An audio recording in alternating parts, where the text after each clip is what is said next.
Alrighty, what's up everybody? My peeps, how's it going you sexy bitches? Peter Joseph here for video number 2. On your late Friday night, January the 12th, 2024. Thank you for watching right here on Killer of Demons 669. And as always, thank you for watching. Make sure you like the video and hit the subscribe button down there inside of my motherfucking pants, otherwise known as the description box below, on this channel and my other channels as well. Show me your love and support. Leave a comment if you wish. But if you're gonna leave stupid, disrespectful comments, you're getting blocked. And if you don't like that, too fucking bad, bitch. And don't forget to follow me on social media, Facebook, Twitter, and Instagram. If you're fake there too, you're getting blocked there too. And if you don't like that, fuck you, man. Also, don't forget to share the video all over the internet. And most importantly, tap and slap that bell. And turn on all notifications so you don't miss the next video. Because if you do, you need to get slapped in the face. And you're pretty much SOL. And you know what that means. And that's all I gotta say about that.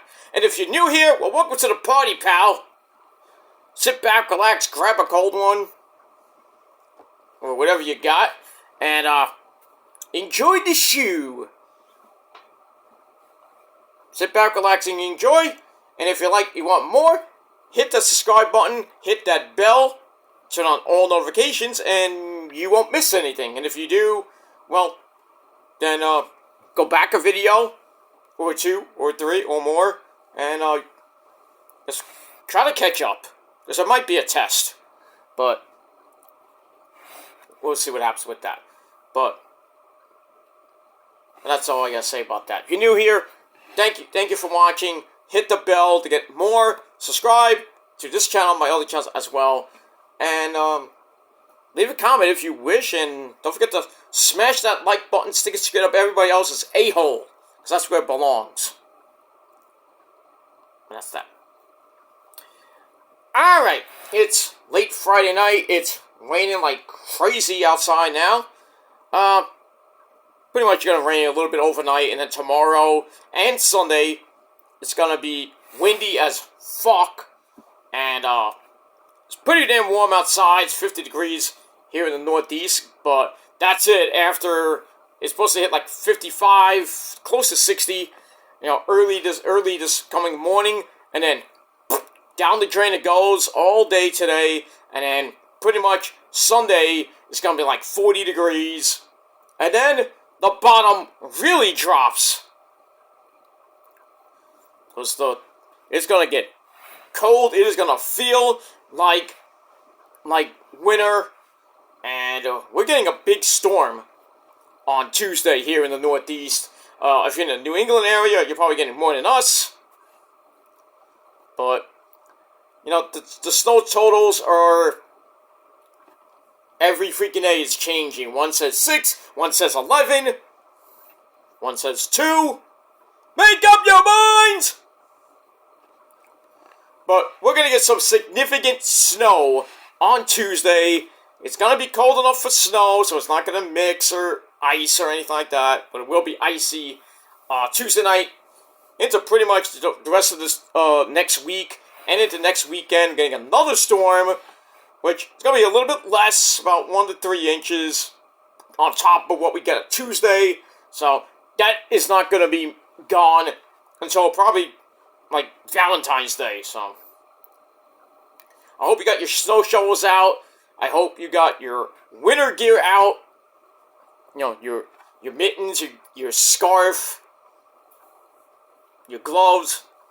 Got the snowmen out, the snow shovels out. If you're in the New York area, New Jersey area, Connecticut, Boston, you know, all those cities, because it's going to be a mess all next week, and the temperatures are not even going to reach 40. Going to be between like 24 and like, I think the highest it's going to get is like 35 by the end of next week. But it might be a little bit of a warm-up by next weekend, going into the following week, I should say, around January 22nd So, hopefully, by the end of January, we'll get a little bit of a warm-up. We'll get some much-needed rain to get this gooky snow out. And then, pretty soon, hopefully, that hedgehog will see us, will give us an early spring, because I personally don't want any more winter. But, it's January. January's usually the big month that we get a lot of snowstorms. We haven't got it for 2 years, now we finally get it. So Mother Nature, kind of gave us a reprieve for 2 years, and now she's like, I'm going to be becoming a bitch again, and I'm going to give you a lot of wintry weather. And that's not good, Al, but we'll get through it eventually, and hopefully, by the beginning of February, by Valentine's Day, it gets warmer, and not too many big snowstorms. But we'll see what happens with that. But be safe this weekend and all of next week. And get ready to dig out. That's all I gotta say about that. So enjoy the weekend. You can probably barely hear it. It is windy as balls outside right now. 51 degrees. It just went up another degree. But the wind is howling right now, like it was on Tuesday night. So hopefully I don't lose power pretty soon. But, I did lose a little bit of power this morning when I woke up. But it was like maybe, I didn't even know when my power went out, but then it came back on. I just had to reprogram my stove clock, and that's it. But other than that,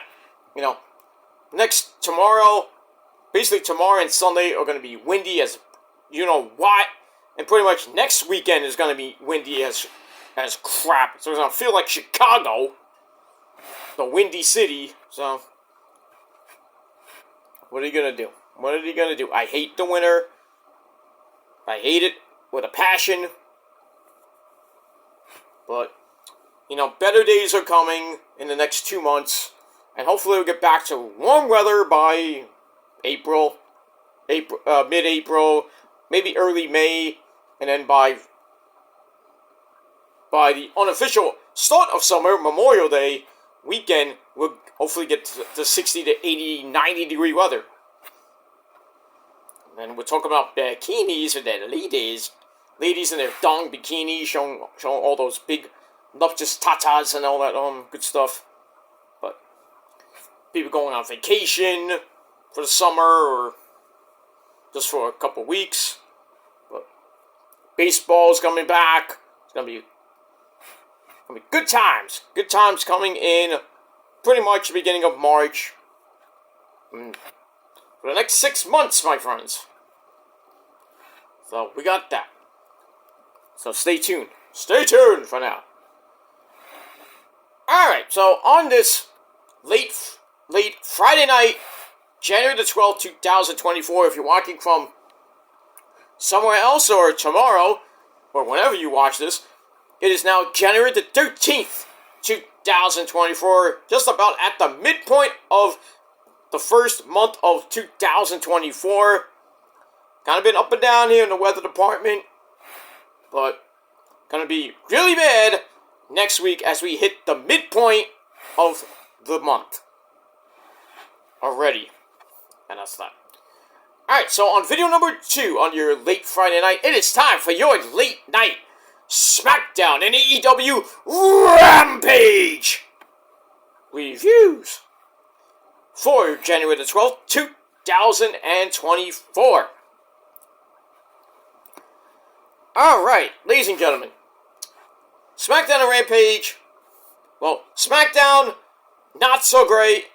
Well, both shows stunk. Let's put it this way. Both shows were boring. Boring as fuck shows.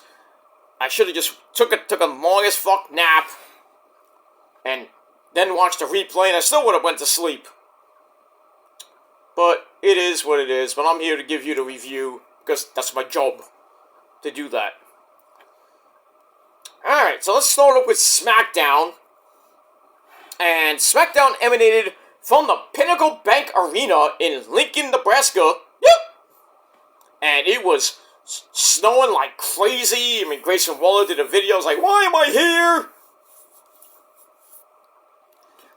like 35 inches of snow, not even wind chill, low temperature of minus 35, with the wind chill of minus 1,000. It's cold there.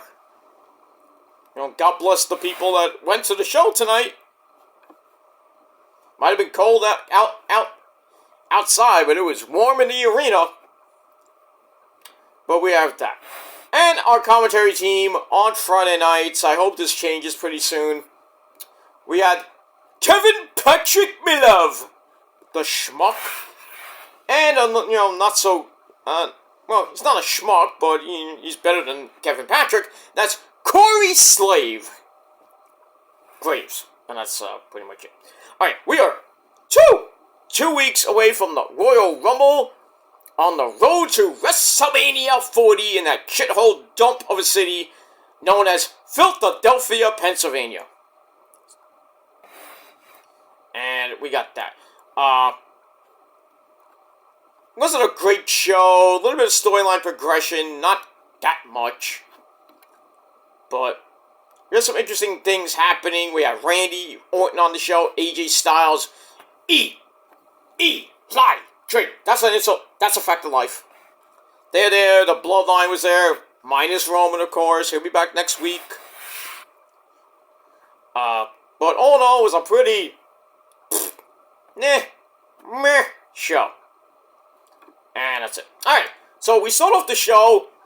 What was supposed to be our first match of the night. I did it. Grayson Waller and his buddy Austin Theory. They go down to the ring, and Grayson has a one-on-one match with Cameron Grimes to the moon. But that match didn't happen because after we see a recap of what happened last week,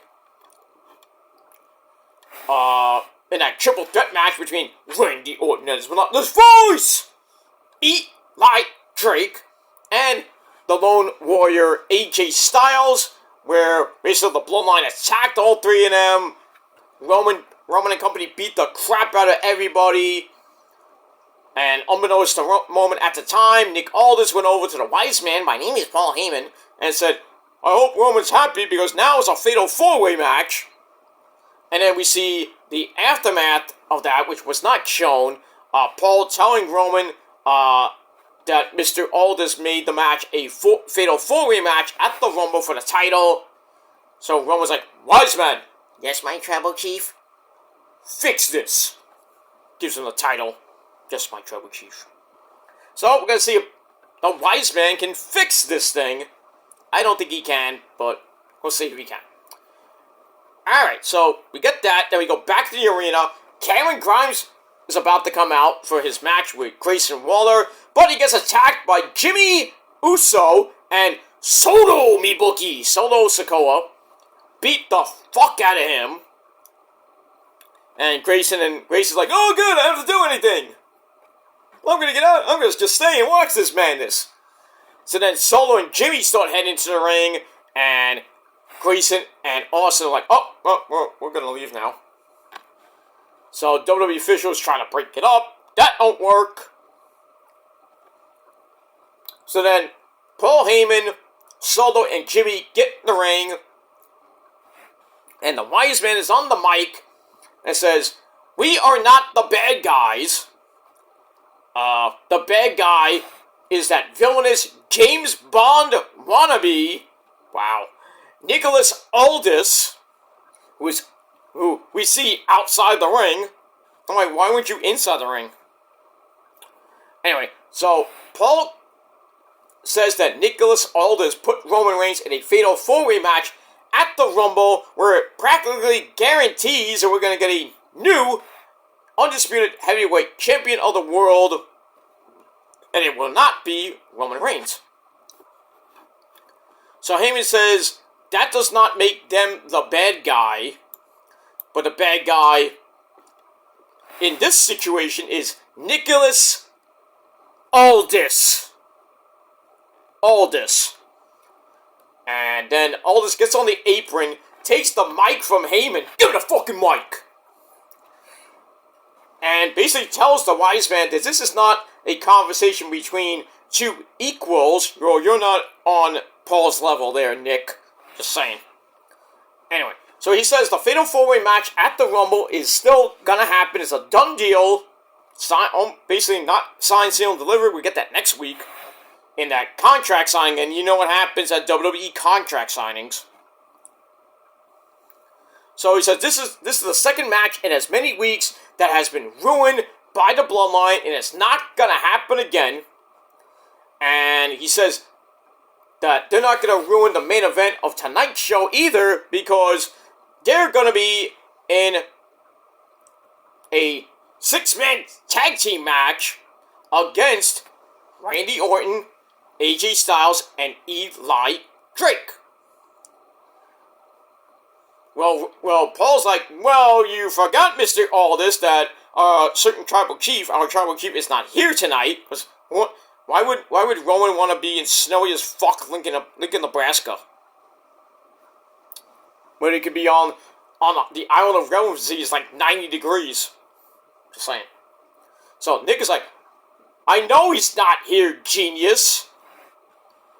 But if Solo and Jimmy can find a suitable partner, it'll be a 6-man tag team match, or it can become a 3-on-2 handicap match. Oh my god, oh, no.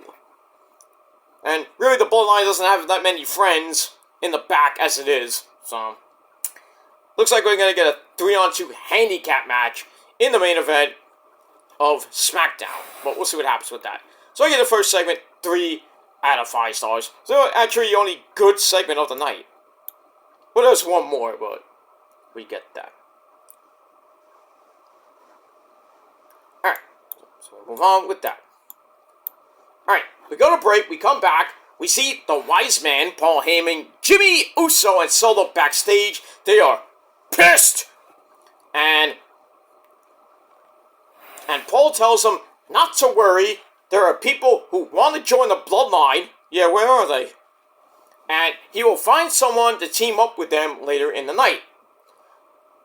So Jimmy's like, that's right, G, that's right, old G, I'm not worried. Solo, you're not worried, right?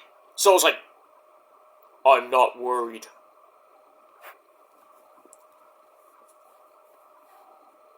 But Solo's never worried, he's always, like, serious. I don't give a fuck. Pretty much. Alright, so I gave that 2.5 out of 5 stars, and that's it. Alright, now we go to officially our first match of the night, a tag team match, player. We have the Mexican Wolves, Angel Garza and Humberto Carrillo, with Santos Escobar, the so-called new Legado, as they take on, well, Santos' old members of Legado, Joaquin Wilde, and Raul Mendoza, with the lovely, vivacious, hot, she got a title shot, hey, that rhymes, Zelina Vega, with Santos on commentary, not that he talked much. But anyway, this was an okay match. All four men are in the ring. Angel Garza and Raul Mendoza fight in the ring. Humberto Carrillo and then Joaquin Wilde on the outside. So it's also with Raul Mendoza with a drop kick to Angel Garza, throws him to the outside of the ring, and then Humberto Carrillo gets in the ring. He gets thrown to the outside, and then we get double senton splashes over the top rope. Tope Suicida! By both men, and Zelina's like, yay! LWO! Yeah, she's looking hot, by the way, in that short mini skirt. Yummy! Booty! We got that. Alright, so we go to break after that. Angel Garza gets thrown back in the ring. He hits Raul Mendoza with a kick, and then tags in Humberto Carrillo, and then they double team him. They start taking control of him. As we go to another break, we come back. They're still beating the crap out of Raul Mendoza.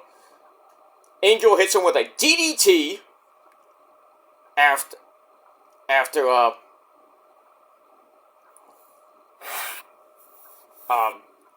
Joaquin Wild gets in the ring, I think on a hot tag, hits a drop kick, hits Angel with a DDT, and he's going completely crazy. He throws Humberto Carrillo to the outside, climbs the top rope, but Angel trips him up. Oops. And then Humberto gets tagged in, Joaquin Wild's on the top rope, they climb the second rope, and slam Joaquin Wild on the mat. Ow. Humberto goes for the cover. I guess a near fall out of that.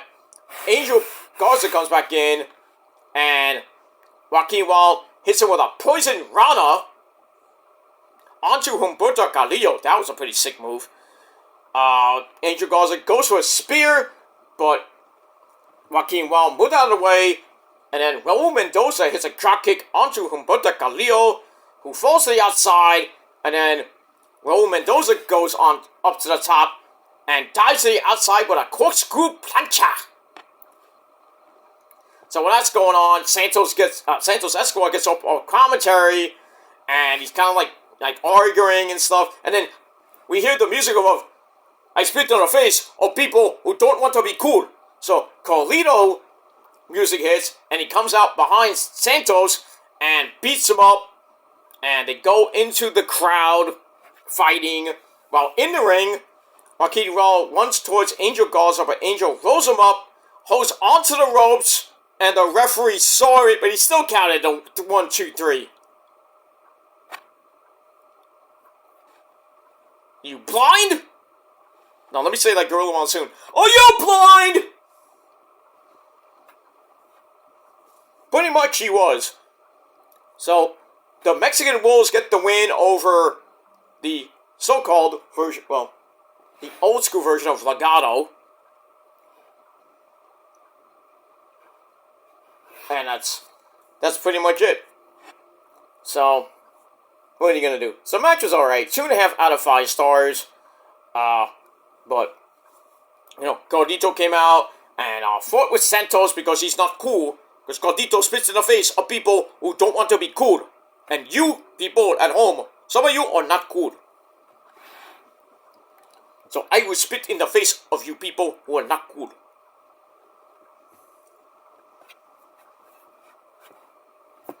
That's it. What are you going to do? Alright, so the ever-going LWO versus Santos version of Legado continues on. And that's it. We move on. Alright, then we go to Nicholas Aldis.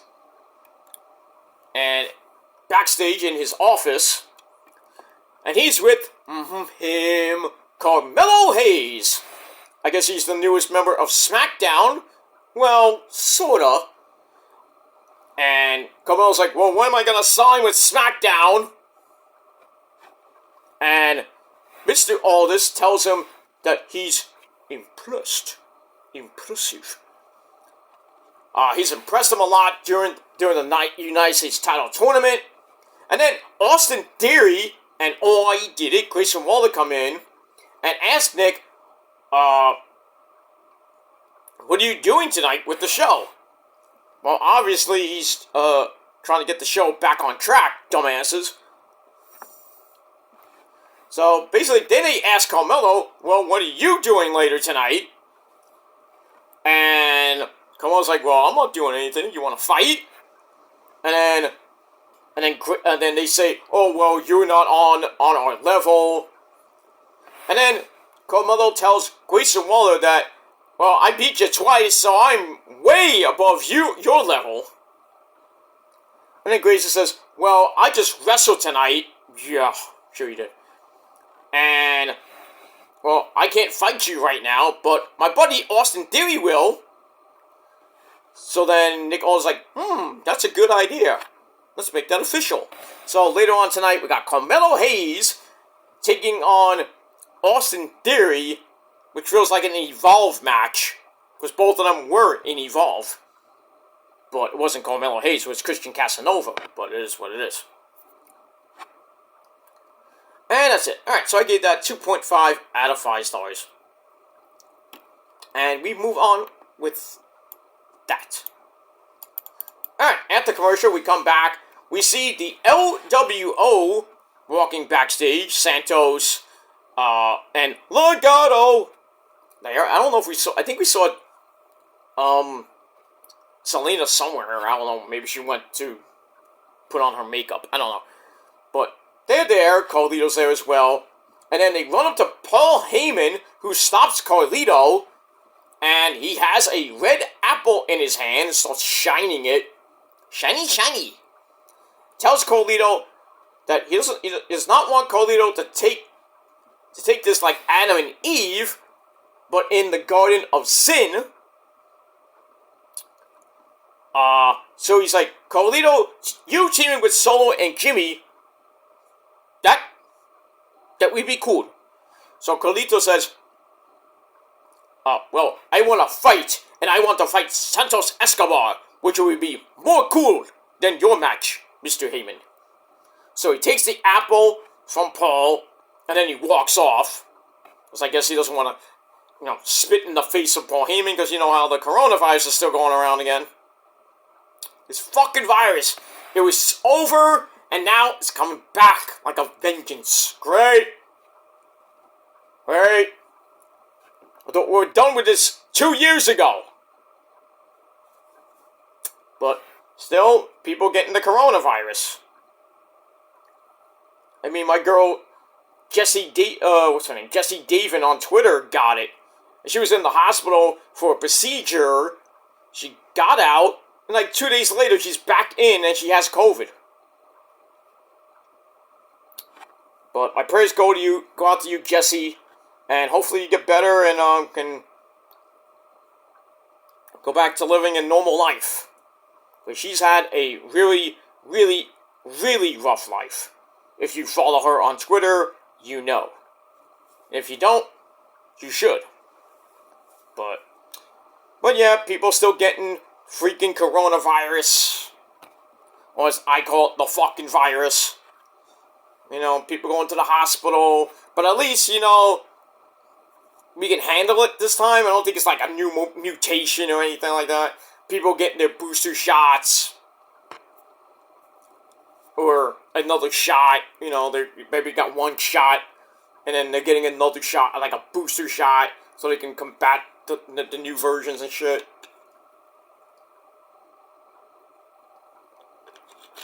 But what are you gonna do? But I mean,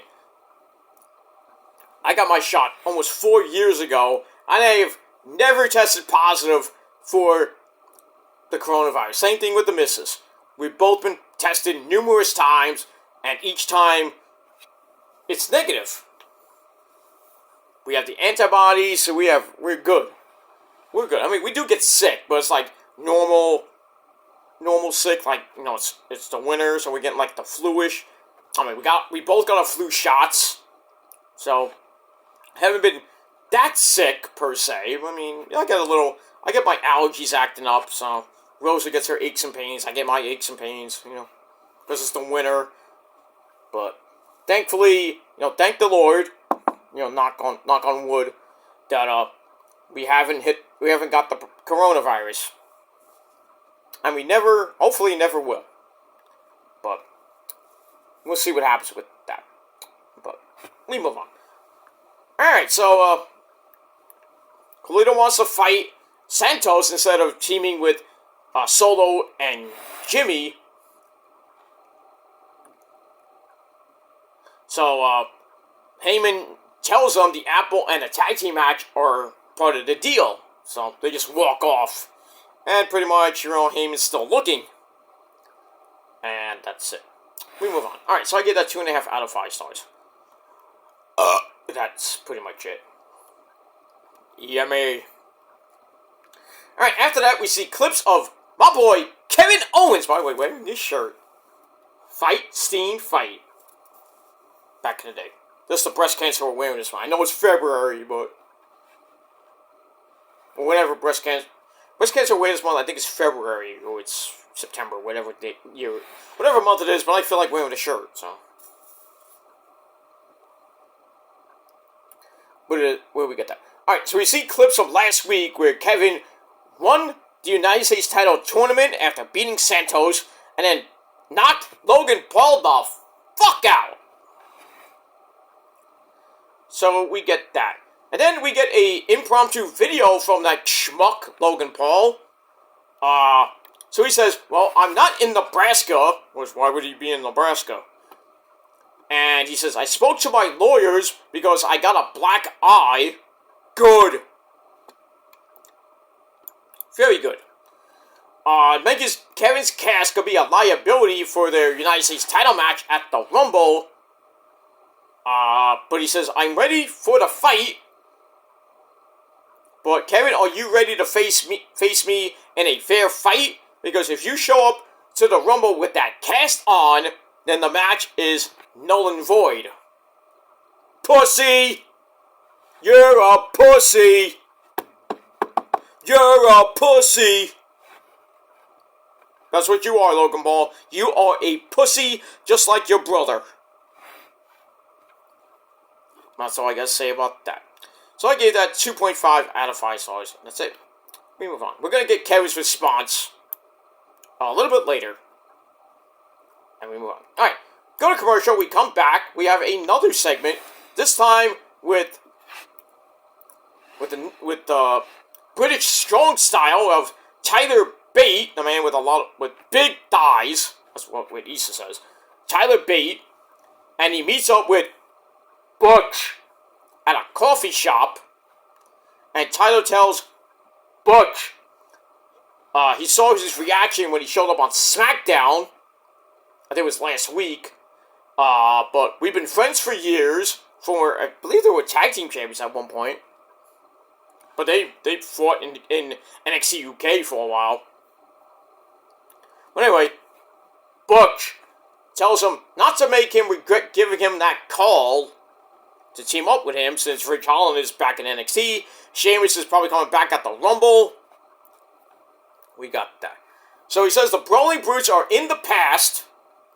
And then Tyler Bate tells him they finally get the chance to show the world what British strong style is all about. And then Butch looks away and goes, Pete fucking Dunne is coming back. Bye-bye, Butch. So, can't say that anymore. So, Pete fucking Dunne is coming back, my friends. And not a moment too soon. As much as I like the Butch character, I like him even more as the Bruiserweight. I'm gonna get that pretty damn soon. And I like it. I like it, I like it, I like it a lot. And we get that. Alright, so I get that 3 out of 5 stars. Alright, then we go back to the arena. We go to our next match with the ladies. More booty! And we got a lot of booty in this match. We had Bianca Belair. She's Bianca Belair. She plays with her hair. That's actually her hair. She's Bianca Belair. As she takes on Bayley. Give me a hug. Who comes out with the rest of Damage Control, the lovely Dakota Kai, and the Black Lotus Triad of my 3 hot, sexy Asian wives. You know them, you love them, you can't have them. And that's Asuka. Nobody is ready for Asuka. Set my dick. And 2 other hotties are on my dick, and that's the Pirate Princess, Kairi Sane, and the Genius of the Skies, Io Sky. That's a 4-way, a fatal 4-way I'd love to be with. Every night. Every night. And you can't have them. You have to talk to Mr. Obari's son. And, yeah. All the money in the world, you can't. He won't even give them to you with all the money and the yen you have. Sorry. But anyway, they're on the outside.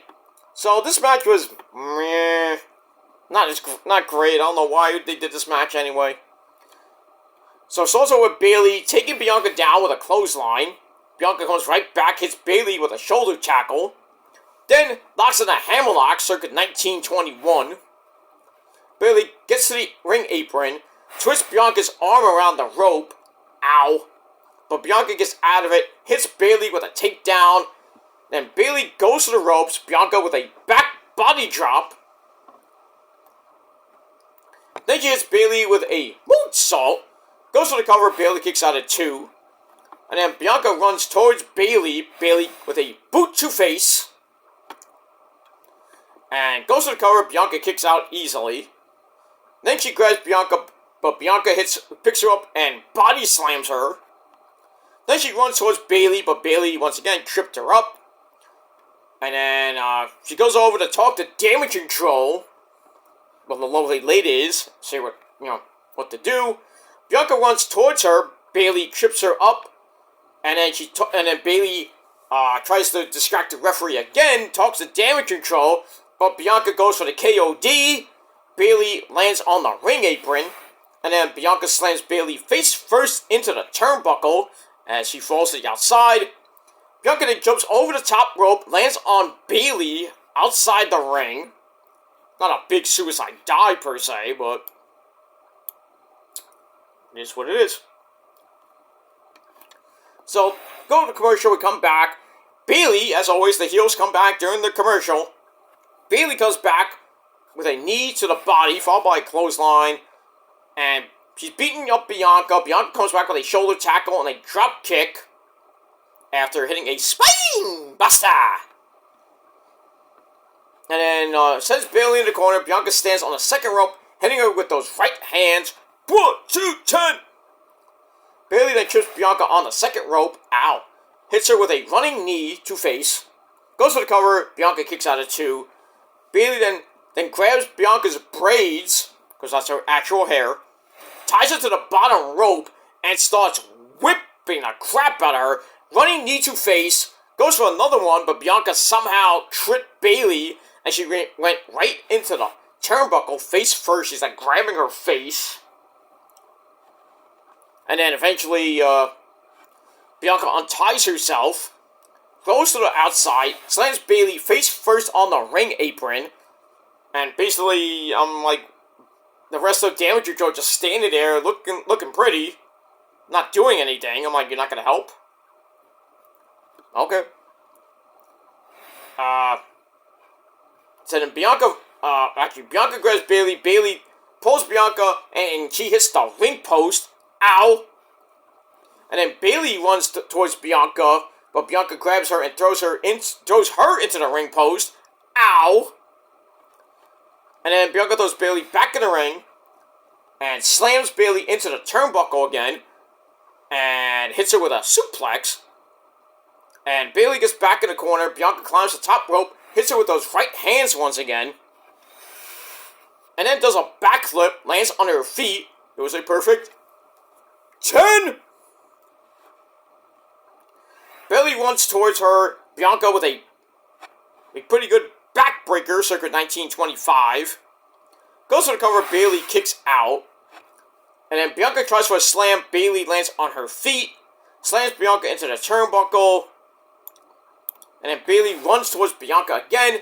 Bianca pushes her. Throws her onto the mat. And then Bianca hits a moonsault, goes for the cover. Bayley kicked out at 2. So kind of a back and forth match. Bianca gets up, goes for the KOD. Bayley lands on her feet. Throws Bianca into the turnbuckle. A lot of turnbuckle moves, eh? Bianca falls to the mat. Bayley then climbs the top rope, hits Bianca with the Machumian elbow. Ooh, yeah! Dick! Not as great as Kyrie does her insane elbow. The best in the business, by the way. Sorry, Randy. It's okay, but she might be insane, but I'm the Macho Man. Yeah. Ain't that right, Miss Elizabeth? That's right, Randy. Hi, Liz. How you doing? Yeah. Move on. And I'm not talking to myself. It's called impressions. You do it. Dumb fucks. Alright. So she hits the elbow drop, goes for the cover. Bianca kicked out at 2. Bianca then runs towards Bayley. Bayley slams her onto the mat. Goes for the cover with the feet on the rope, but the referee saw it. Uh-oh. Like, breaks the count. Bianca gets back to her feet. And then Bayley throws Bianca to the outside. And then Bayley starts faking an injury and distracts the referee. But Damage Control just stands there doing nothing. And Bayley's like, what are you doing? She goes to the outside. kind of confused, like, why are you not helping me here? Oh, we like you, Billy-san, but now we hate you again. So, anyway, Bayley throws Bianca back into the ring, and then starts looking at the ladies of Damage Control like, what the fuck's going on? Goes back in the ring, Bianca hits her with a weak as fuck looking spear. Then she picks her up, hits the KOD. 1, 2, 3, once again, Bianca beats Bayley, and I don't give a fuck. Why? Why do this match again? So I give this match 2.25 out of 5 stars. And pretty much after the match, you know, Dakota Kai and the Black Lotus Triad just like don't even give a fuck. They're like, well, you lost. But so looks like they're about to break up, and I think it's gonna happen at the Rumble, or maybe the Smackdown after the Rumble, which will lead into the Elimination Chamber. Where I don't even know who's going to be in the Women's Elimination Chamber, but I wouldn't put it past to have Asuka and Kairi in there, though I would not have Kairi. I would just have Asuka there. Maybe Io defends the belt in the chamber. I don't know, but I know Asuka definitely should be there.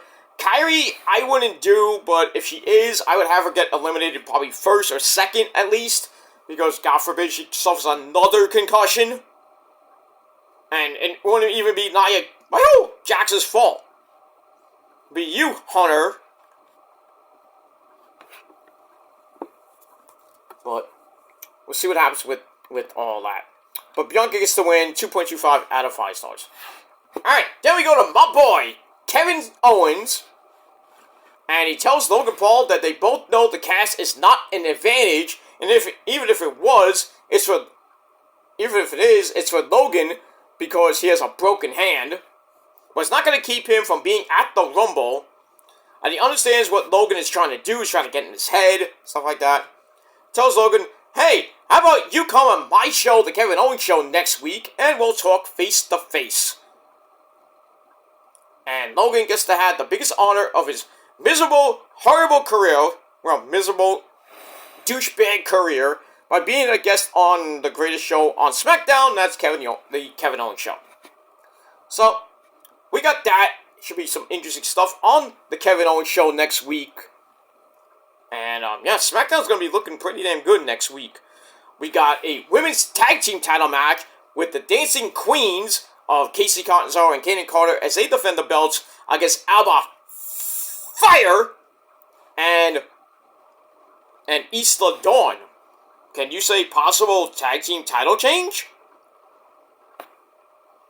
I think we're gonna get a title change, and Alba Fire and Isla Dawn are gonna become two-time women's tag team champions. And then guess who might be getting a title shot then? That's Asuka and Kairi, either at the Rumble or they drag it out and Asuka and Kairi either get it at the Elimination Chamber or they'll get it on a Smackdown. But I would love for them to drag it out all the way to WrestleMania and Kairi and Asuka finally get their WrestleMania moment and beat Isla Dawn and Alba Fire. So finally Asuka will get her first WrestleMania win. Same thing with Kairi. They win the belts. The Black Lotus Triad will be going full steam ahead. You know, they might take a hit because Bayley might defeat Io to win back the SmackDown Women's Championship because she hasn't held in like 2 years. But we'll see what happens with all that. I think the Black Lotus Triad, after they get rid of Bayley, are going to go on a monster heel run. And then when Io has the belt, and now the Kabuki Warriors, Kairi and Asuka, they're going to have all the women's gold. And then Bayley's going to I need help. And then who's going to help her? Is it going to be Mercedes Moné? Or is she going to have to look to maybe Naomi, who could possibly be in the Rumble? Or maybe Becky goes from Raw to SmackDown, which I doubt. But, I mean, who's going to help Bayley now with the Black Lotus Triad? Now you got Dakota Kai with them now. Unless they turn on Dakota Kai and then actually form the Triad. I don't know how it's going to work, but Bayley's going to get she's going to get beat up by pretty much Asuka, Kairi, and Io. And then, after Bayley possibly wins the Rumble, goes on to face Io, even though we think it's going to be Rhea. Nope. She'll say, yeah, I'm gonna face Rhea Ripley. And then things happen, and then I was like, I changed my mind, I'm gonna face you, Io. You think you run things here? Your era is about to end at WrestleMania. Right. But we shall see what happens with that. But as far as the Kevin Owens show, next week with Logan Paul, that schmuck. And we move on. Alright, so I give that 3 out of 5 stars. Alright, speaking of damage control, we see him in the back. And then Bayley comes in and is like, hey, what the fuck was that about? And then Dakota Kai, being the voice of reason, says the referee was looking at them and they did not want to cause a disqualification. They wanted to play it by the rules. Straight right down the middle there, like good Alfonso would say. And the plan Bayley had for them to have all the gold. Bayley has to win the Rumble all by herself. And then Bayley tells her, we are stronger together. But Dakota's like, well, you still have the Rumble to win.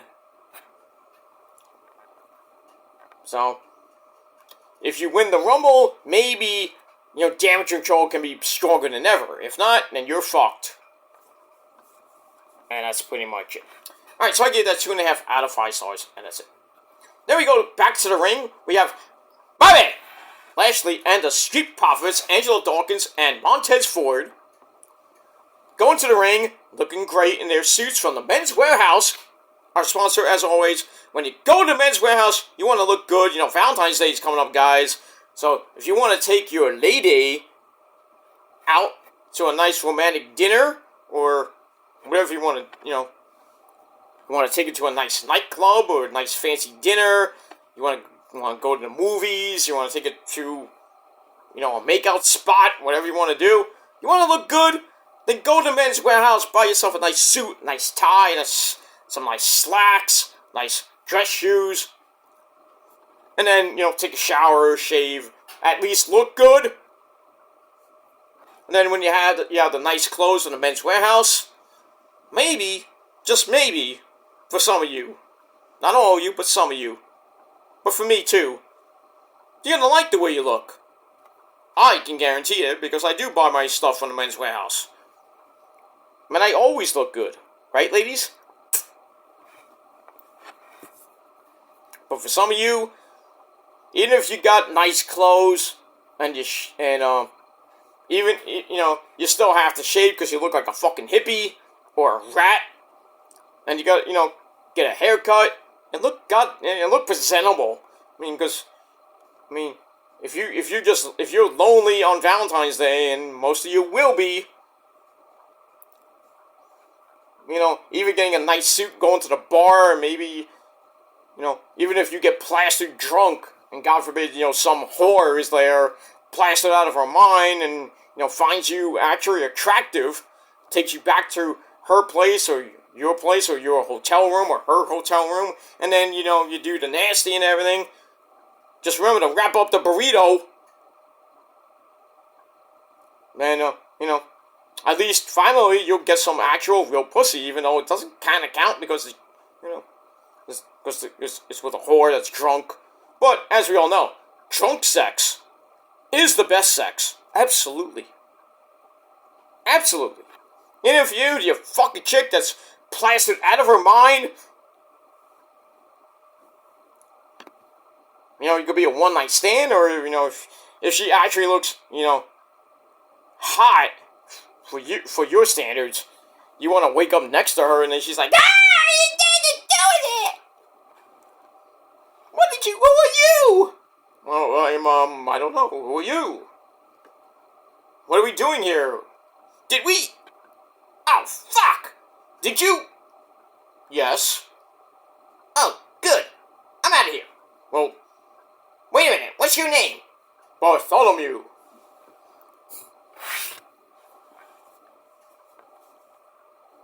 But be safe and be careful on Valentine's Day, my friends.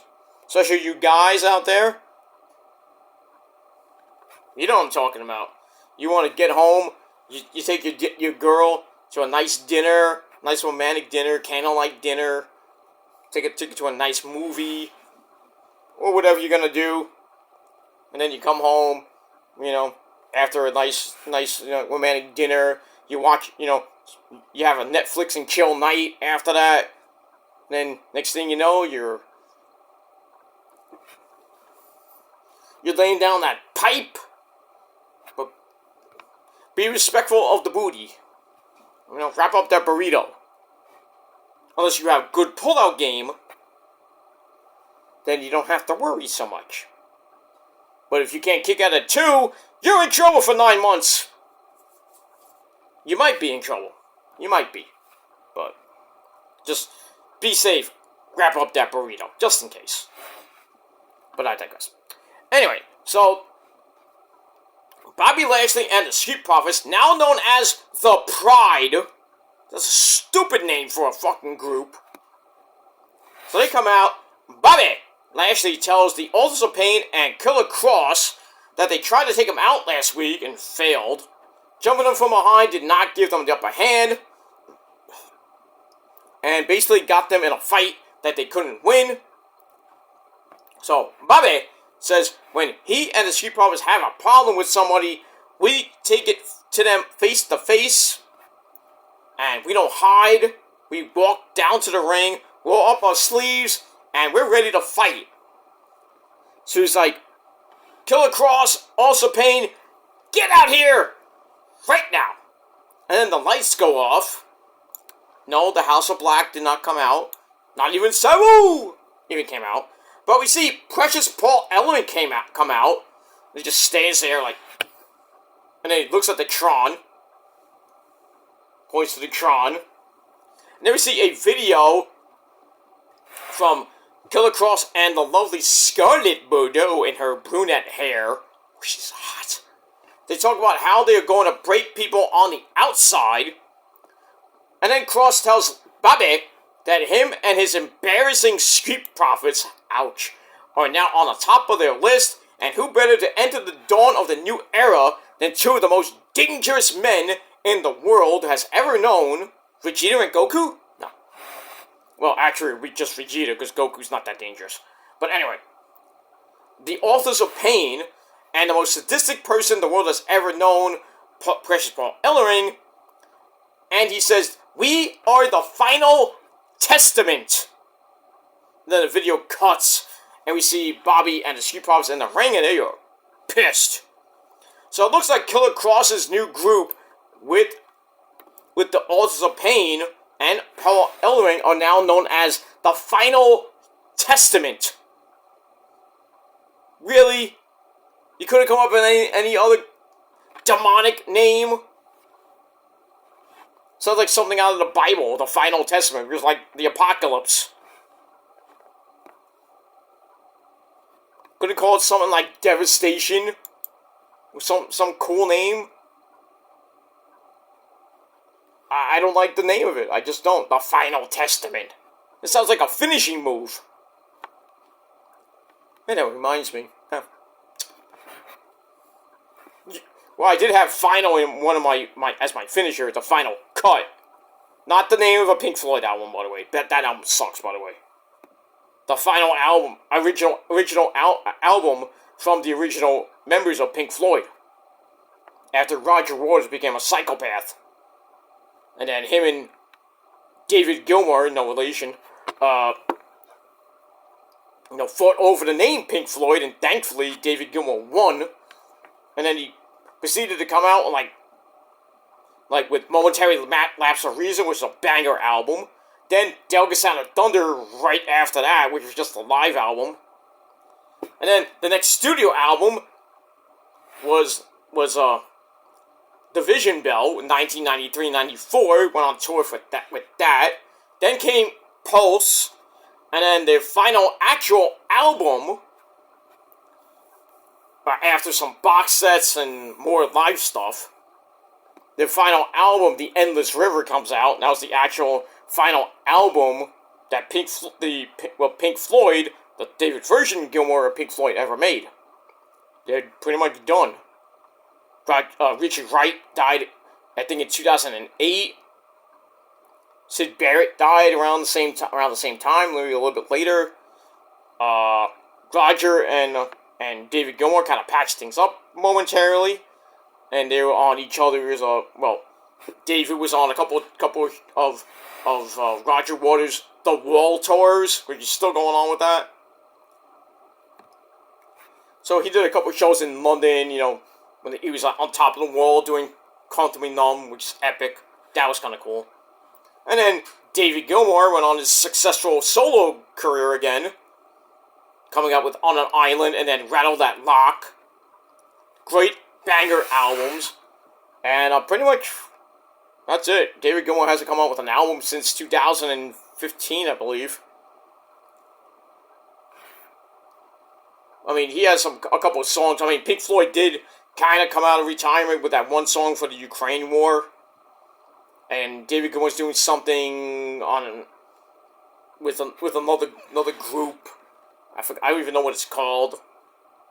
And Roger Waters is doing some live shows, which, not that great Al, but, it is what it is. But what are you gonna do? But yeah, of all the albums of Pink Floyd, my all-time favorite is, as I think we all know, the greatest album in the world is Pink Floyd, I should say, is Dark Side of the Moon. I think my second favorite is The Wall. And then my third favorite is Momentary Lapse of Reason. So the studio albums, the live albums, my favorite has to be Delicate Sound of Thunder. The original version. There's 3 versions, by the way. Just want to point that out. There's 3 versions of the Delicate Sound of Thunder DVD, VHS, CD. I have the original, which came out in 86. There's another one with the 88 version. And then the 2019 remix album, which is great. And then they remixed Momentary Lapse of Reason, which is basically the same album, just remixed. I think they were doing one for the Division Bell.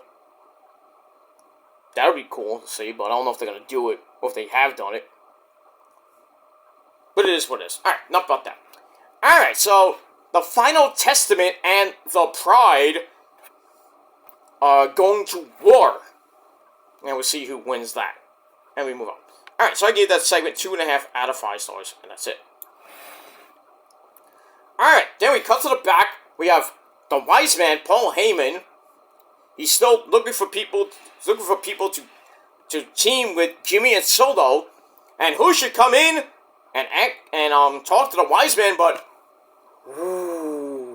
the Yes Boys, Elton Prince, Elton Strong, and Kit Wilson. Though they begin to stutter, like, Mr. Heyman. So they stutter. They tell the wise man that they heard they are looking for people. They can actually, help him as a team. But the wise man says, well, I only need one of you right now to team with Jimmy and Solo as they take on Randy Orton, Eli Drake, and AJ. So the Yes Boys are like, oh, I thought it was just a tag team match. And they're like, oh, we're sorry, we gotta go. They leave.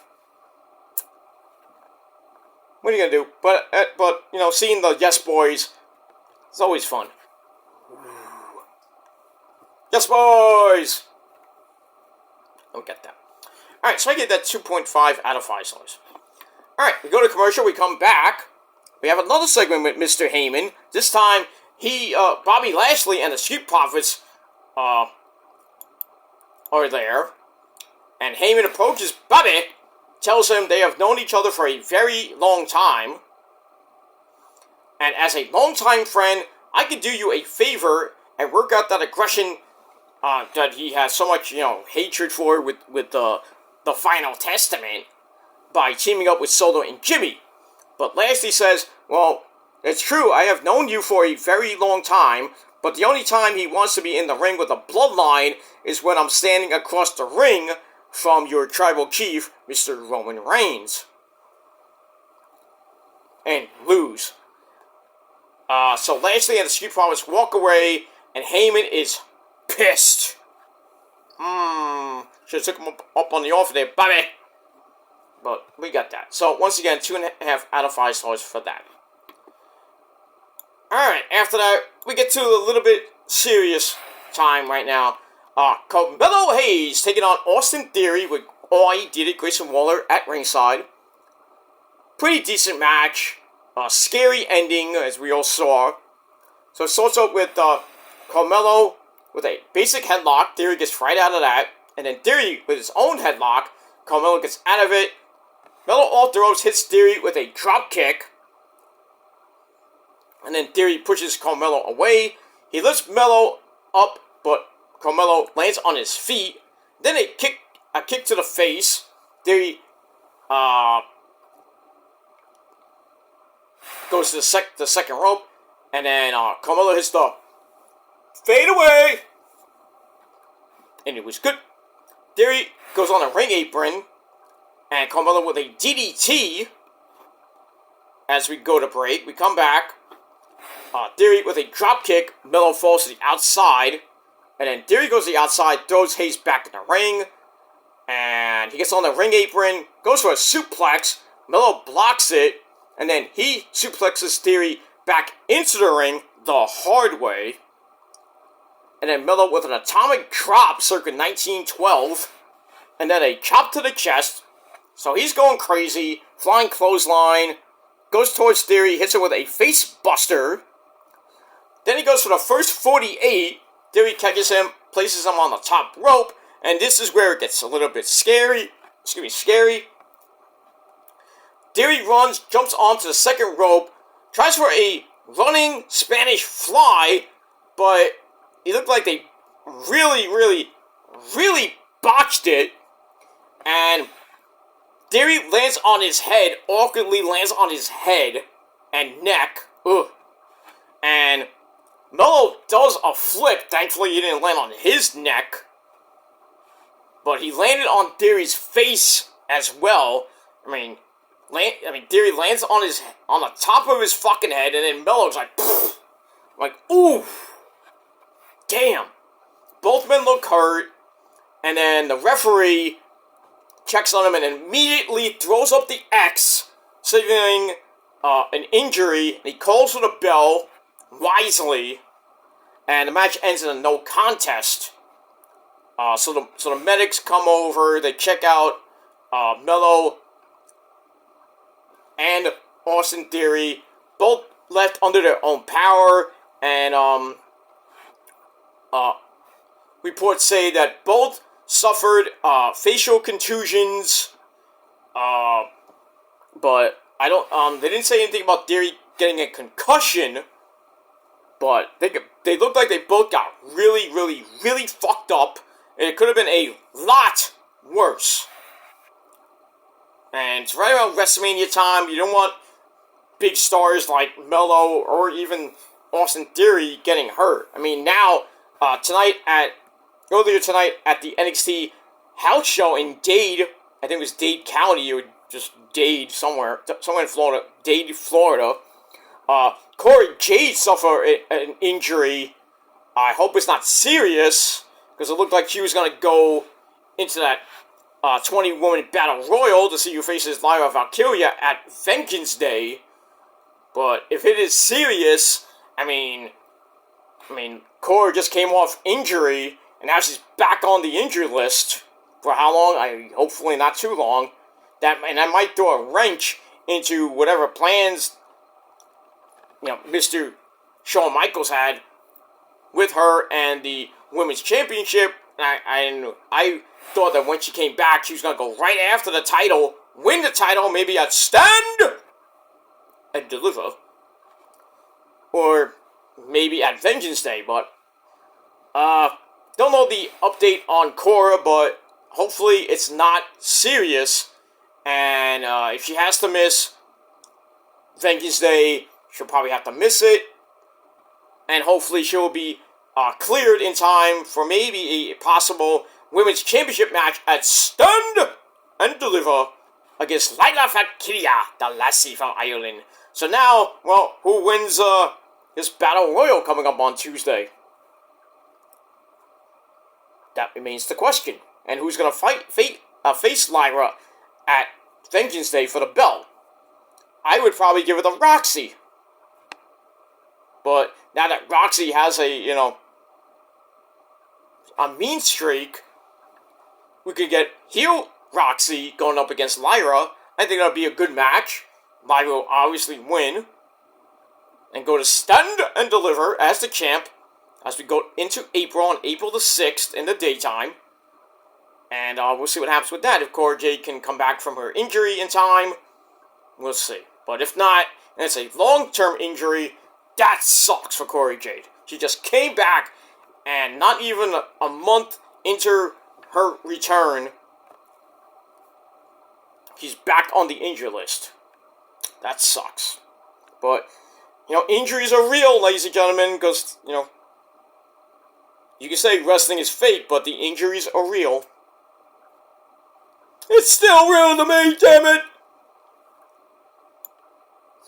So, that's all I gotta say about that. If you still think it's fake, then you go and do the moves that they do. I dare you to do them. Watch what happens when you mess up really bad. And then, next thing you know, you're in the hospital with a broken freaking neck. You're like, what happened? I was trying to become a wrestler. And you failed, right? If I was your doctor, I was like, and you failed, right? I did it right. Yeah, well, you got a broken neck, dude. Alright, so we move on. Alright, but like I said, thankfully Mello and Austin Theory seem to be okay, but, WWE did not want to take any chances, and they stopped the match from further injury. That's good that WWE did that. They did that with Fabian Aichner, who they came out and said that he legit has a concussion, and I think Kofi has one too. So I guess they're going with the real life concussion angle. I guess I don't know, but we move on with that. All right, then we go backstage. We see Jimmy Uso talking to Solo Mibuki, telling him that he knows OG Paul Heyman found him a partner. And then Heyman comes in and tells him he interviewed basically everyone there, and there is nobody that is worthy to stand in the ring with us, with you guys. Paul says auditions are over, but I have full faith in you and Solo that you can get it done 3-on-2 in a handicap match. I'm not worried.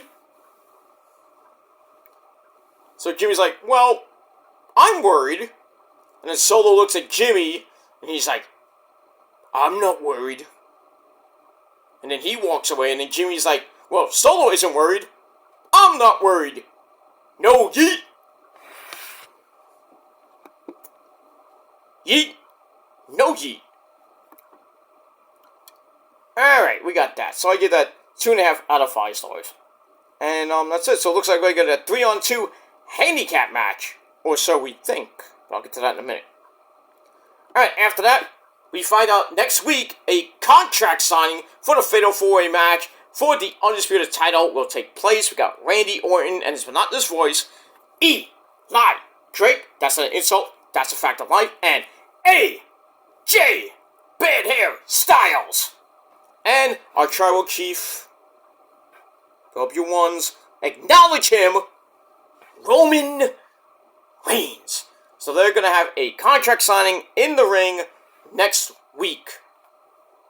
And we'll see how that goes. That probably will be your main event, main segment of the night, the last segment. But we'll see. And somebody, most likely, will be going through a table. And hopefully it's not Roman. Well, we shall see. Alright, then we go to your main event of the evening, a 3-on-2 handicap match. Randy Orton has Monotonous Voice! And Eli Drake and AJ take on Solo Sikoa and Jimmy Uso with the Wise Man, Paul Heyman, at ringside. So, Randy comes out first, but then he gets attacked from behind by Solo and Jimmy. They beat the fuck out of him.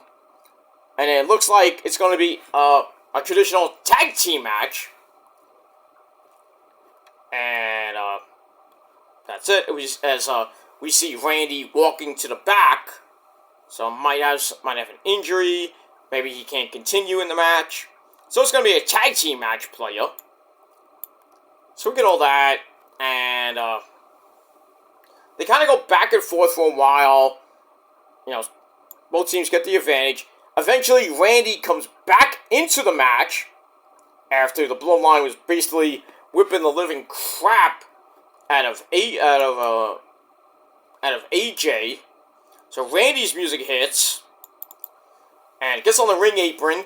AJ gets the tag in. So now it's a actual 3-on-2 handicap match like it was before.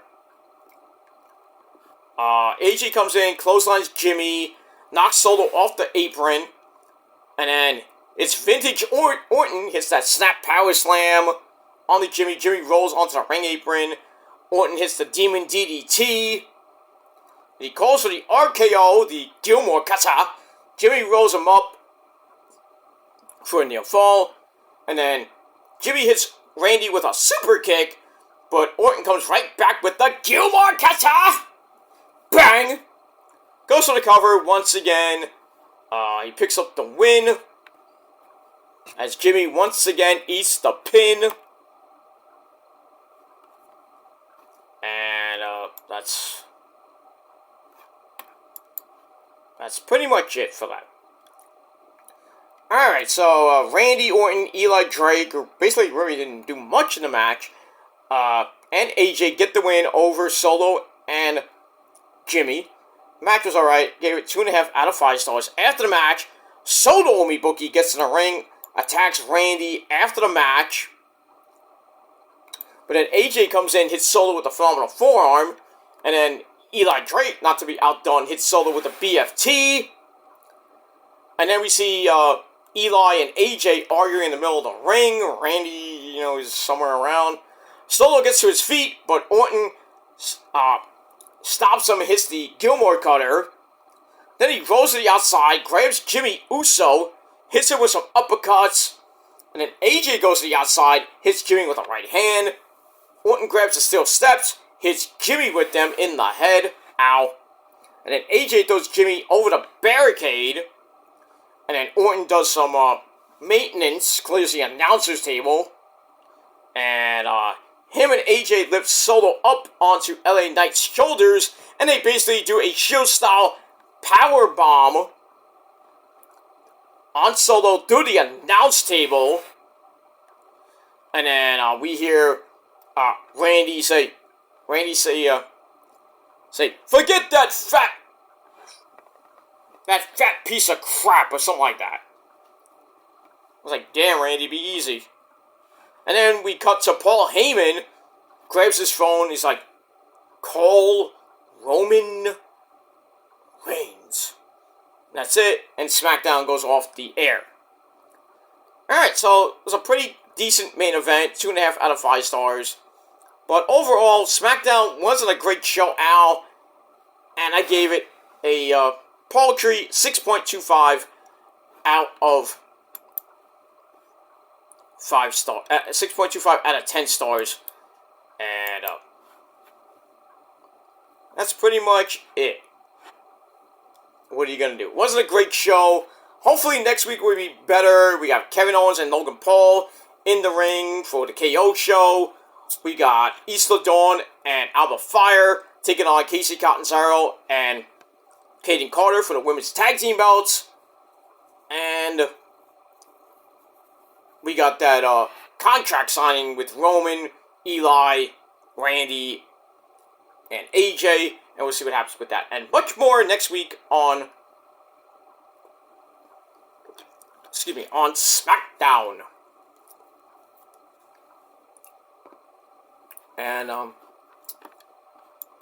yeah, that's pretty much it for that. It is really windy outside. Feels like a monsoon outside still. It's going to be that way for the next few days, ladies and gentlemen.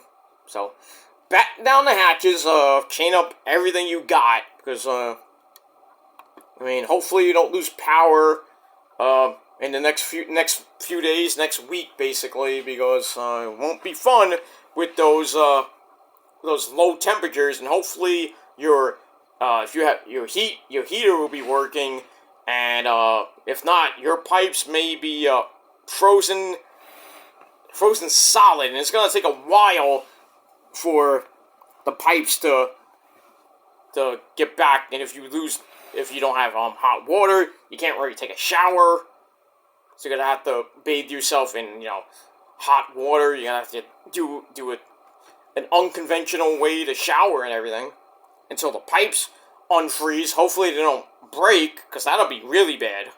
So, I might have to worry about my own pipes, but thankfully my heat is on, so I don't think it's gonna affect any of my pipes. But hopefully not, because God forbid it does. Me and the missus are in trouble taking a shower and cooking stuff. But we have the air fryer, so we don't have to worry about it. Just cooking like soup, that'll be a problem, because I have a colonoscopy to do, and if I don't have hot water, and I mean, God forbid I lose power and I don't have gas, I don't think that would be a problem if I lose, that's electric, it's gas, so, I mean, it should be okay. I can make soup, because, I have to get the thing up the woohoo. That's not fun, and that's, I'm getting that a week from, Tuesday. I have to prep, a week from Monday. And, not gonna be fun 2 weeks from, a week from Tuesday, so whatever I gotta do, I mean, I have to work on the 22nd, and I'm off the 23rd all day, because I took the day off to do the colonoscopy, so, and, yeah, Rose is going with me, because I need somebody to take me home, so I can't go there by myself. I mean, I could, but somebody has to take me home, so, but, yeah, so, I mean, I have all the stuff ready to go. I'm all prepped and ready to go, but the thing is, I already postponed it once, so I have to do it this time, and I have to drink all that nasty, disgusting tasting blood just to clean my system out, and then, I have to shit my brains out while watching Monday Night Raw. How fitting, Well, pretty much, it might not be all night, but I have to start at 5 o'clock. I have to take the acids, and then after that, I have to drink about 7 to 10 glasses of this gook. And they gave me some lemon mixture, and I have to mix that in, so it's not going to taste that bad, so it's going to taste like lemonade, but like nasty lemonade. Like old school lemonade.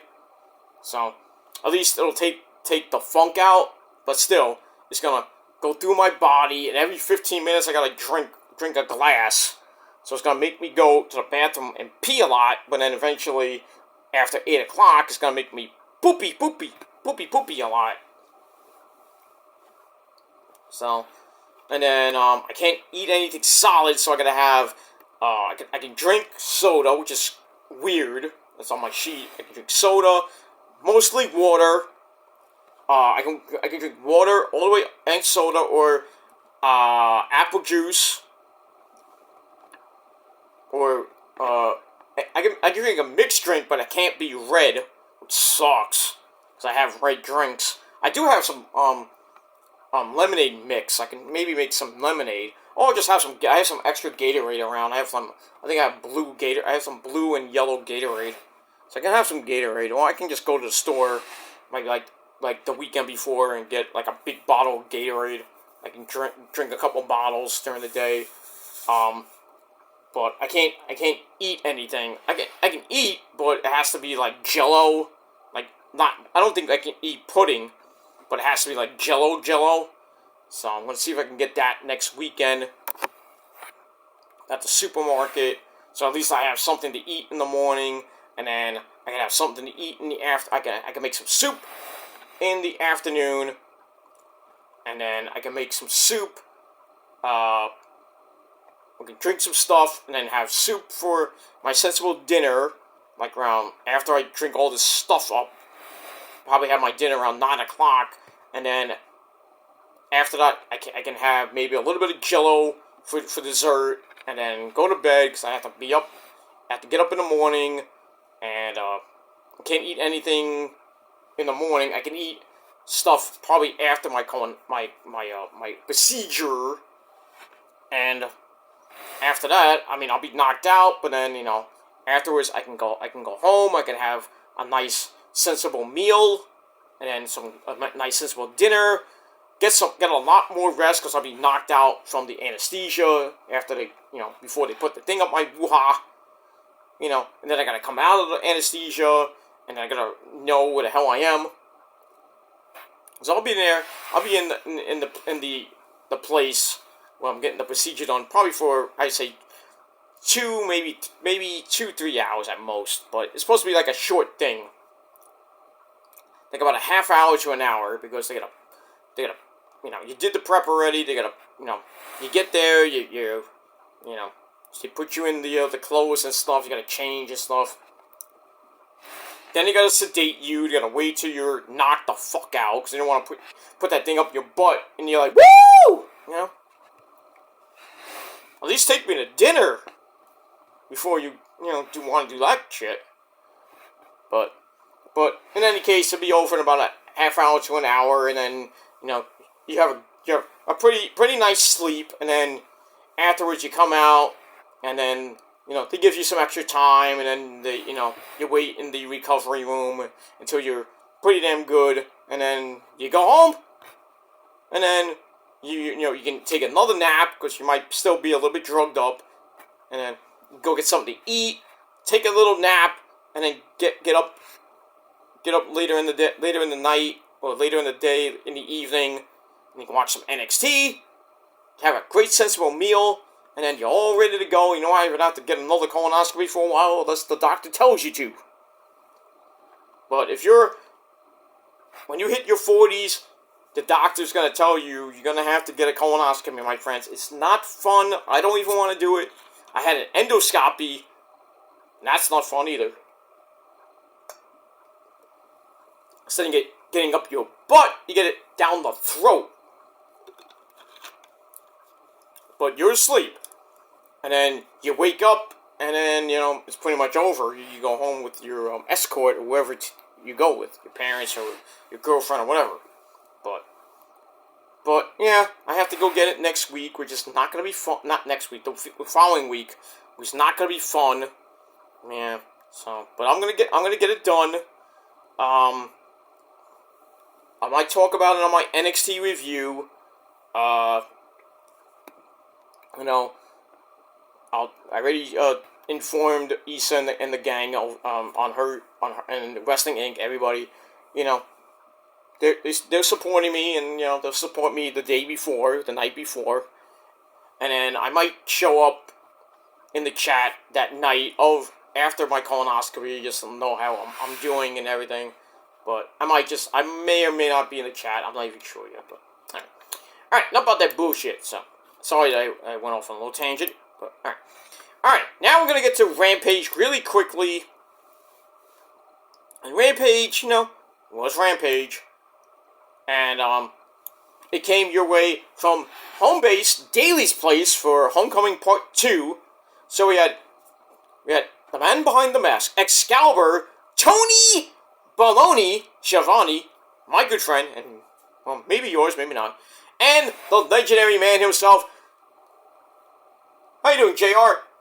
Jim Ross! By God! Boomer Sooner! By God! Stone Cold! Okay, calm down. It's late. Stop. Okay? I don't care. Stone Cold! Okay, calm down, JR. Alright, well, it's good to see JR on Rampage. You know, and hopefully, his contract's coming up. Hopefully, Tony Khan signs him to another year deal, another 2-year deal, so we can hear the voice of professional wrestling, and that is Mr. Jim Ross. It's not the same Jim Ross that we all know and love, but, we can throw a couple of quirks in. And he wants to be there to commentate with Tony Schiavone the final match of Sting, as it looks like it's going to be Sting and Darby Allin. How you doing? Come from Seattle. Taking on the Young Bucks. Matt and Nick Jackson at Revolution, March the 4th, I believe. 3rd or 4th, I think it is.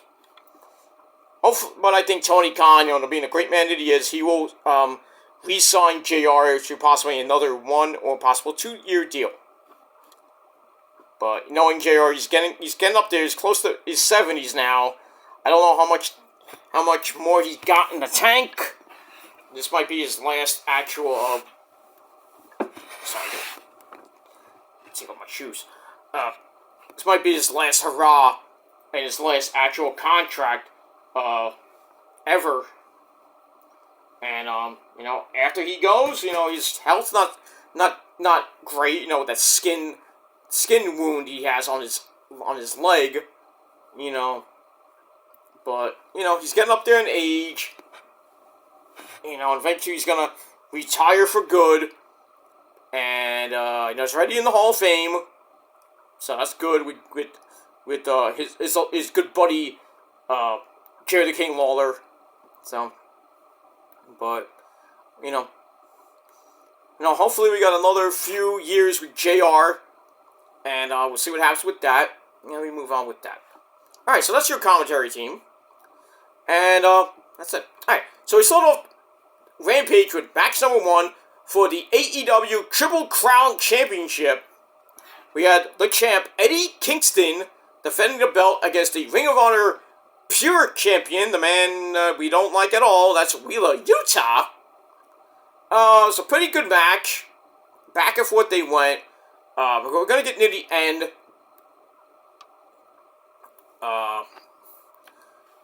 Wheeler Yuta locked in a Fujiwara armbar. Eddie barely made it to the ropes. The referee had to break the hold. And then Wheeler Yuta started kicking at the shoulder to weaken it even more. And then Kingston fires back with some hard chops. Then, we get a drop step by Wheeler Yuta. Then a German suplex for a near fall. And then, I think Wheeler Yuta tried again for a German suplex. Eddie breaks the waist lock. Hits an enziguri, but Wheeler Yuta comes back. Counts a wrist clutch. And hits the Olympic slam. And then the frog splash off the top rope. You're not Eddie Guerrero. Can you tell him not to do that again? Why is that Bendejo doing my move? Who is this guy?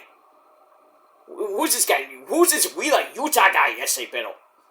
You don't want to know who he is. He's the type of guy that thinks Lucha Libre is another restaurant name for Taco Bell.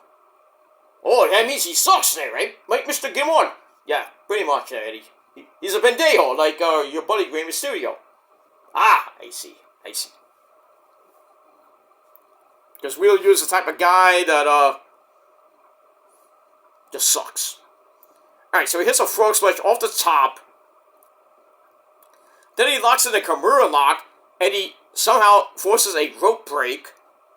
Then he gets right back up, knocks Wheeler Yuta the fuck out with that spinning back fist of his.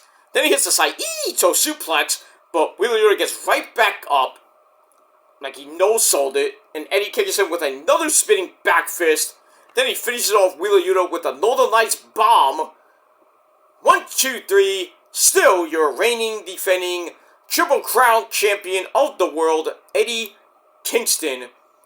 Match was pretty good. I gave it 3.25 out of 5 stars. And that's it. And we're off and running on Rampage. Alright, then we go to back with Renee Paquette. She's with the Hardy Boys. Matt Hardy did it! And Jeff Hardy did! And also special guest Mark Briscoe, the Funky Chicken. Reach for the sky, boy. Gotta pay homage to his brother, the late great Jay Briscoe. Pretty much it's been 1 year since the tragic passing of Jay Briscoe. Been about 1 year from this month. So rest in peace to Jay Briscoe. Hitting Jay Drillers in heaven on, I don't know who, maybe Owen Hart, I don't know. Macho Man Randy Savage, who knows. But anyway, they're there. Mark says that the Hardys kicked ass and took names last week. Yeah, because that's the only show that the Hardys can actually win on is Rampage. And so Mark says, hey, maybe we'll get together again sometime. So Jeff says they bring the ratings. Yeah, right. Because Rampage beat Collision in the numbers. What? No. That's the other way around. Collision beat Rampage. Do your research there, Mr. Jeff Hardy. And then anyway, Matt starts talking to Mark. Jeff comes from behind and puts the Hardy's pendant on Mark. Mark's like, what the fuck is this?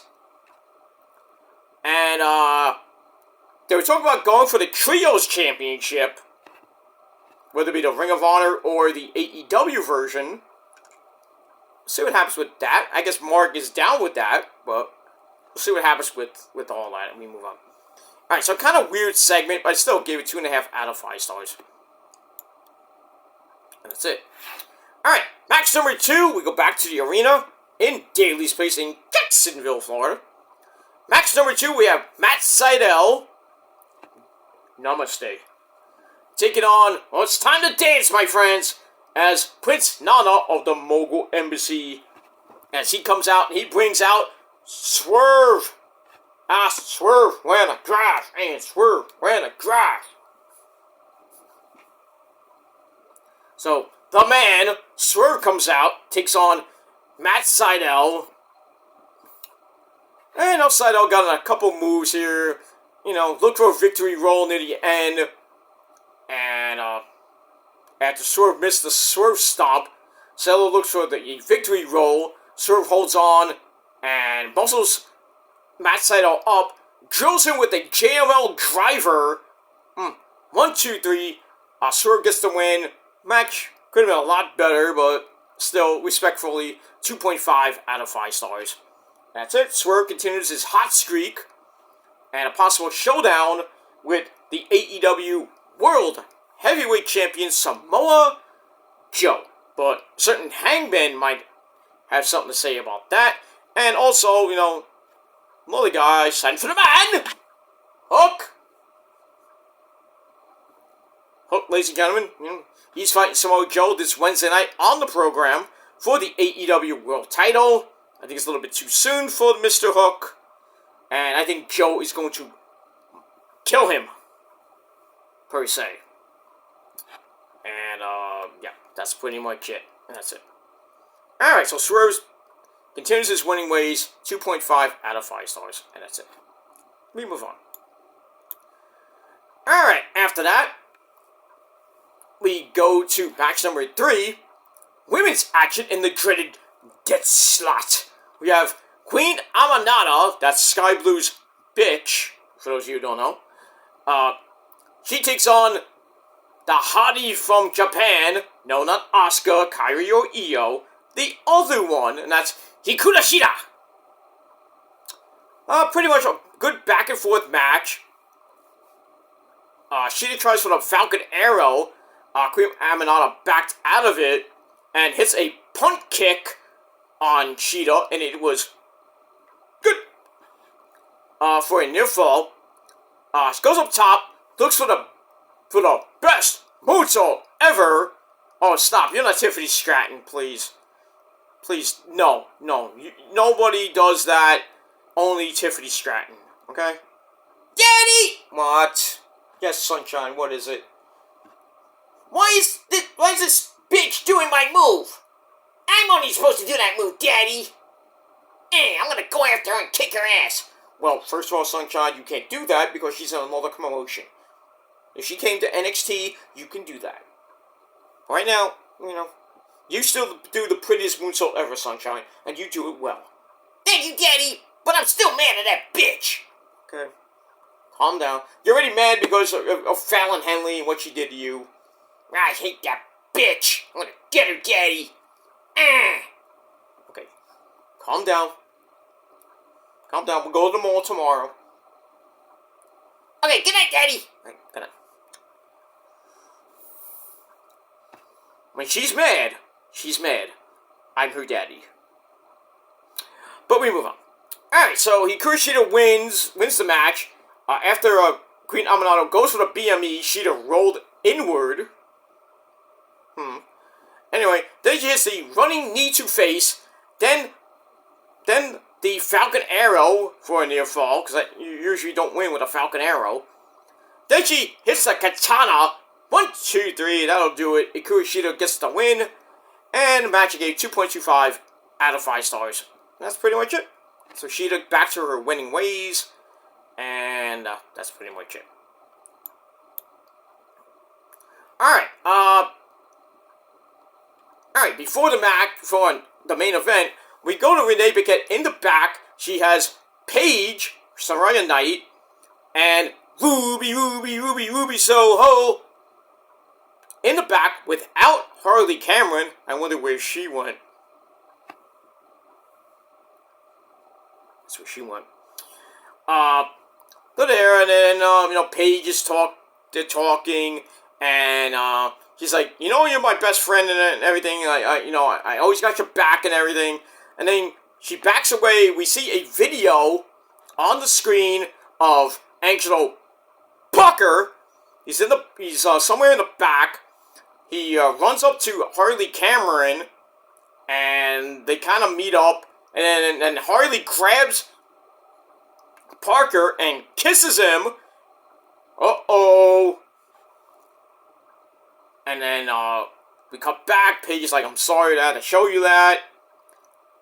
And then we hear, happy birthday to you. Happy birthday to you.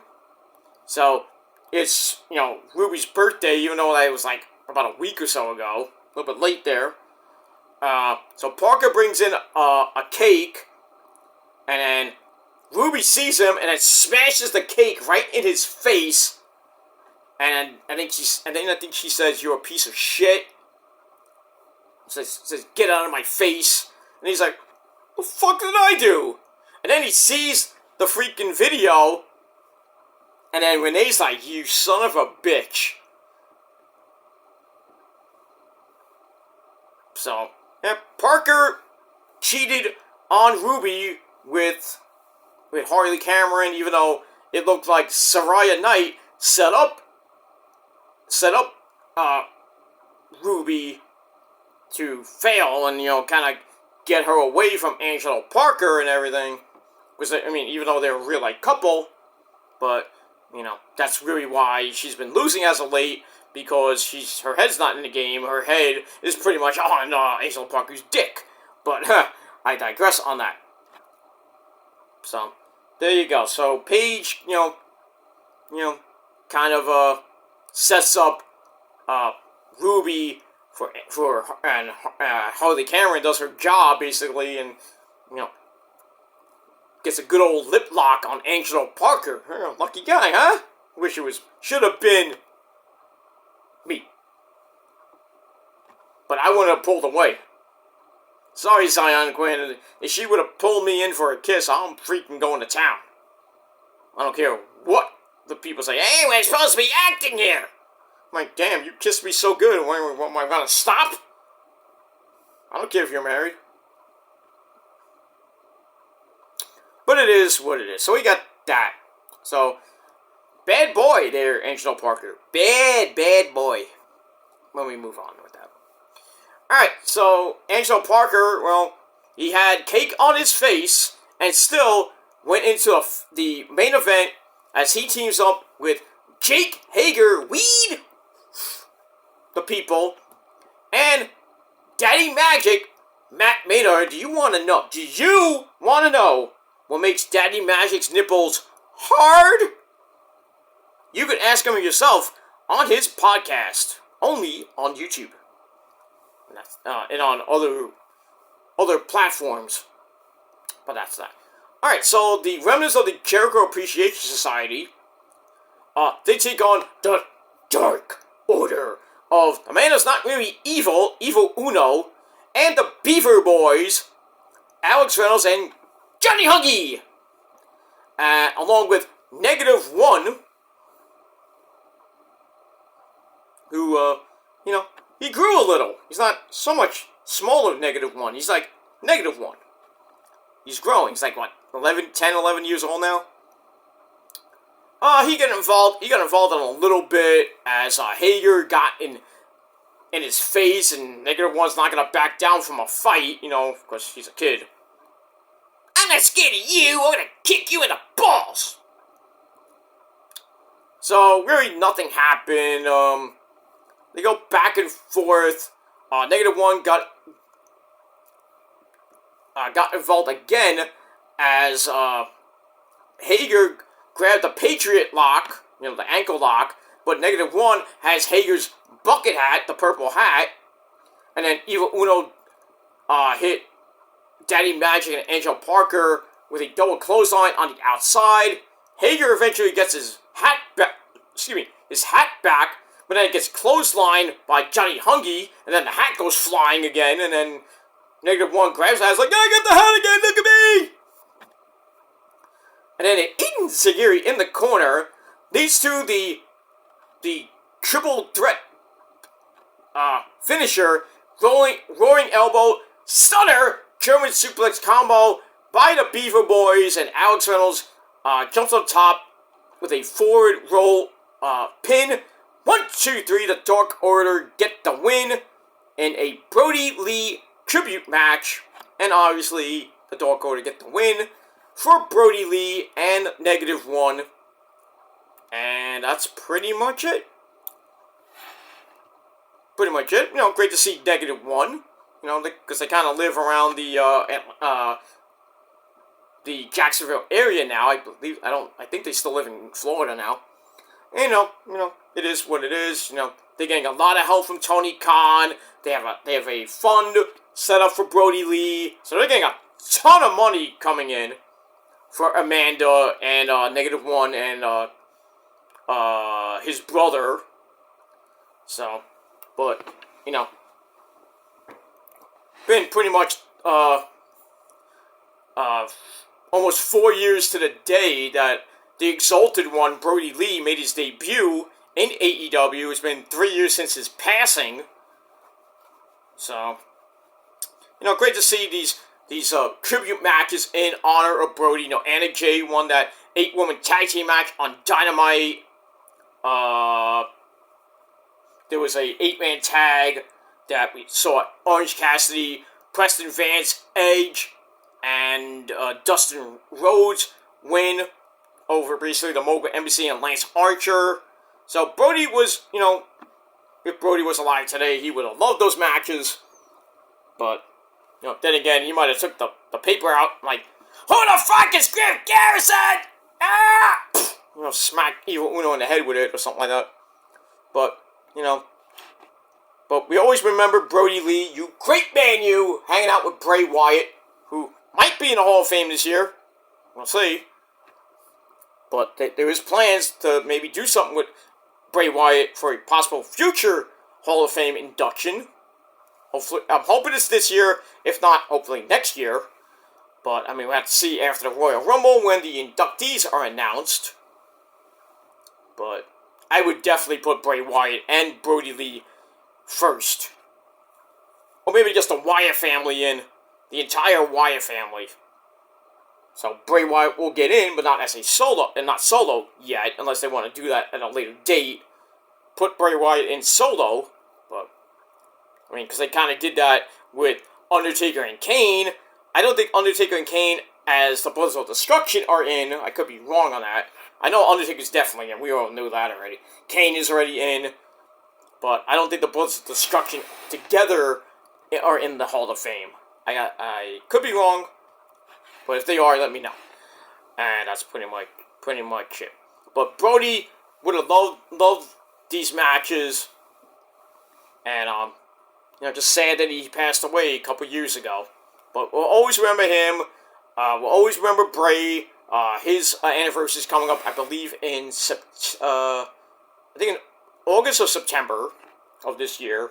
So that anniversary is gonna be really sad. I hope they do something for Bray on the anniversary of his death, like a special episode of Smackdown, like tribute matches and stuff like that, or they show, another heartfelt crying fest of a vignette video showing his life again. The kids maybe a little bit grown up, and JoJo and everything. So we'll see what happens with that, but that's like later this year. But in any case, great for Brody that the Dark Order get the win. And that's pretty much it. Alright, so I gave the match 2.5 out of 5 stars. It wasn't a great match, but still. For Brody Lee, I gave it 2.5 out of 5 stars. And that ends Rampage. And Rampage, I think Rampage was alright. It wasn't a bad show. So I gave Rampage pretty solid 6.5 out of 10 stars. And that's it. And that's it for my video. Thank you all for watching.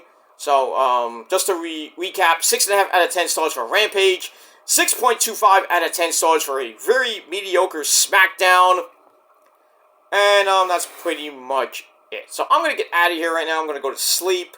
I will be back tomorrow, sometime tomorrow afternoon, with your Ring of Honor review right here on the channel, and then later tomorrow night, your Collision review, and then early Sunday afternoon, because there's no Niners game, so I don't have to worry about, doing it quickly, or doing it Sunday night, when I come home from my Sunday dinner with the folks, and, who, that I don't have to do it late, because, I don't have work on Monday, because it's a holiday, so I have a 3-day weekend, yay!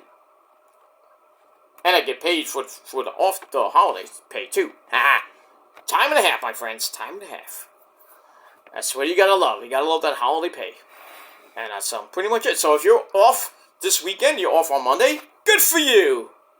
Make it a memorable weekend, but be safe, ladies and friends. Be safe. And be well.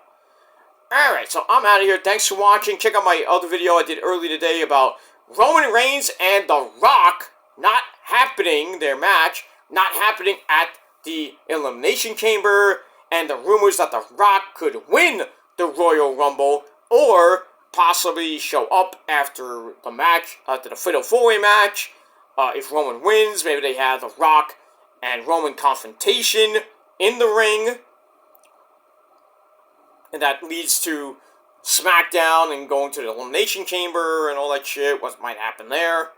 But Roman's not even advertised for the Elimination Chamber. Rock's not announced either. But, like I said, cards subject to change, so I can maybe do the match at the Elimination Chamber. I hope not. It screams WrestleMania, big-time box office, big-time match, and nobody wants to watch a match starting at 6:30 in the morning when it's in Australia. Just saying.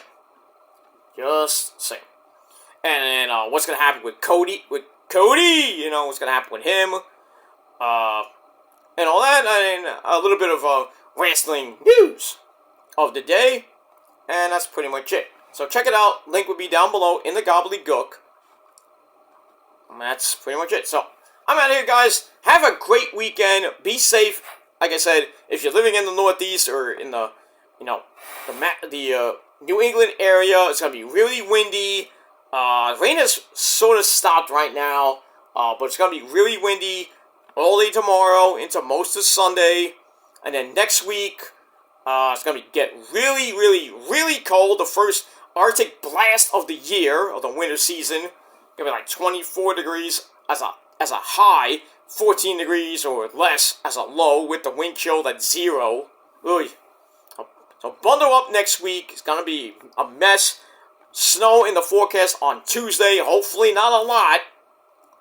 But we're going to be digging out at least some on Tuesday and Wednesday. And then more to come next weekend on Friday. So we're going to be digging out Friday, maybe a little bit on Saturday morning. If you're going out next weekend, make sure you have the ice melt out and the snow scrapers for your car and the ice melt and the snow shovels. And you're going to be digging out because that snow is going to stick and it's going to stay there for, I would say, about a week or two, depending if we get a humongous rainstorm and it gets a little bit warmer. Even if we get a lot of sunshine, it's not going to melt a lot.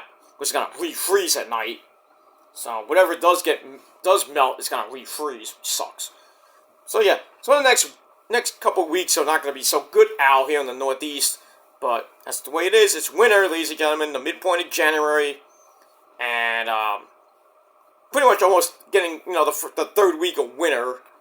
So we got about another month and a half to go, unless the hedgehog season gives us an early spring. Then pretty much right around that day, we're gonna have about a month of early spring, and then actual spring right before Easter and baseball season. That's always fun. And WrestleMania season's right around the corner from that. Right after Easter, that week is WrestleMania week. So back down the hatches. We're getting. This year's gonna go by really quick. After WrestleMania, we're talking about SummerSlam, Bash of Berlin, all in 3, all out 5. A week after that, it's gonna be a big time summer, and we'll see what happens with that. Alright, good night everybody. Peter Joseph signing off. Peace out, rock on and rock hard with your cookout. And if you're not down with that, well, you're a fuckboy, you're a bitch. And that's pretty much it. You're a fuckboy and you're a bitch. Because you and others cannot stop the greatest force in the land, the prophecy of the purge. Because we are way better than you, and you fucking know it. Because if you're not down with that, we all will tell you the greatest 3 words in the history of life itself and on YouTube. And that is, fuck you, man. That's it. Until next time, and there will be a next time. Until then, my friends, peace.